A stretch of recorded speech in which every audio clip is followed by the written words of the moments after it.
हो, म्हणजे ती फाईल अचानकपणे दादांच्या जो काही मंत्रालयाचं ऑफिस आहे त्या ऑफिसमध्ये ती फाईल तिथं त्या दिवशी आली. दादांना त्या फाईलबद्दल काहीच माहीत नव्हतं आणि मग संध्याकाळी जेव्हा प्रफुल्ल पटेल साहेबांचा तिथं फोन आला की फाईल अशी अशी आहे, दादांनी माहिती घेतली फाईल कुठे आहे, ती मंत्रालयामध्ये ती फाईल होती. मग बोलून घ्यायला आणि सही करायला बराच वेळ गेला आणि म्हणून त्या दिवशी संध्याकाळी उशिरा 7:13 दुसऱ्या दिवशीचं विमान हे बुक करावं लागलं. तुम्ही आता प्रफुल्ल पटेल यांचं नाव घेतलेलं आहे. तुम्ही म्हटलंय की प्रफुल्ल पटेल साहेबांचा आता फोन आला होता असं तुम्ही उल्लेख केलेला आहे.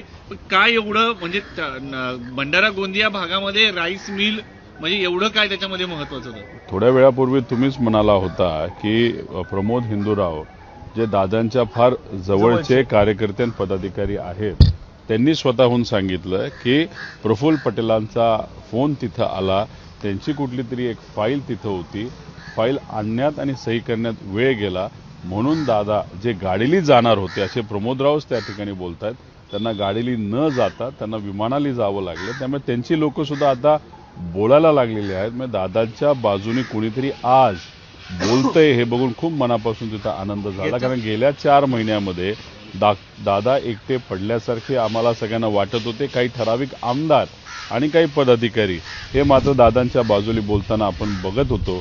पण पदाधिकारी मोठ्या लेवलचे देश पातळीचे आणि राज्य पातळीवरचे मात्र दादांच्या बाजूली न बोलत होते न दादांबरोबर प्रचाराला त्या ठिकाणी फिरत होते.